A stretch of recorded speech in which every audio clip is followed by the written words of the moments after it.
The Walking Dead is an episodic thriller by the game developers of point-and-click games known as Telltale. The name and theme of the game come from the TV show from whence it came, The Walking Dead. But enough of the formality bullshit. The game is a choice-making game and gives the illusion of actually making choices, and it does this very well. For instance, I had to choose between saving an adult who has a 4-ton tractor on his leg or the little fuck driving it. Naturally, I chose the adult only to find out that he dies anyway, and the kid who had wanted to die a merciless death at the hands of resident flesh baskets ended up being saved. This made me really depressed for the rest of the game, and I started to not give a fuck. I trusted you! I scream at the game by a company that doesn't love me anymore. Seriously, it's like deciding whether to put peanut butter or Promite on your ass sandwich. Either way, it still tastes like shit. At least dress it up with a bit of mayonnaise. The combat scenes are iffy at best, but I found I had to stay on my toes because zombies would choose the most impromptu times to attack.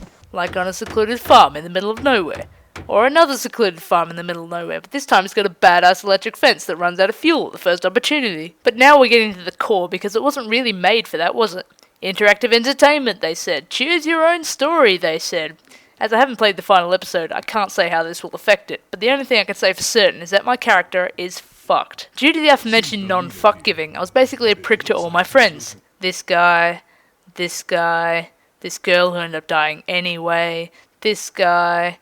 And because of that, I ended up going alone in the final 4th episode cliffhanger, which I will not reveal for fear of being eaten by the masses of spoiler warning Dinosaurus Rexes that occupy YouTube. As many faults as this game had, I couldn't help but be drawn into it like some mystic tornado of ravaging vacuum cleaners. It sets the mood very well within the opening scenes.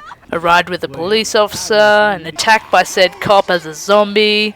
One thing that did bug me though was the quick time events. Seriously, climactic moment. Q Q Q Q Q Q Q Q Q Q Q Q Q Q Q Q Q Q E Zombie Battle 1. Seriously, if I knew a zombie apocalypse was gonna be that easy, I would have brought a yo-yo or something. And the worst part is, it's through the whole game, as if the main character Lee has a bone degenerative disease where his only 2 melee attacks are wrestle loudly or throw to the ground.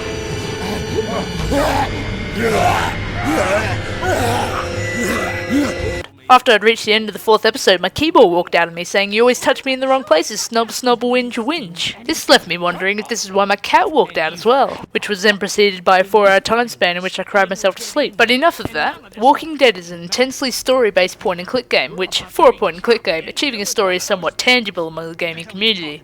Although Telltale probably should have asked someone for help on the insanely easy combat parts, the puzzles can be occupied well enough to ignore it. I give The Walking Dead a 6.64444599235 out of 10, because it's just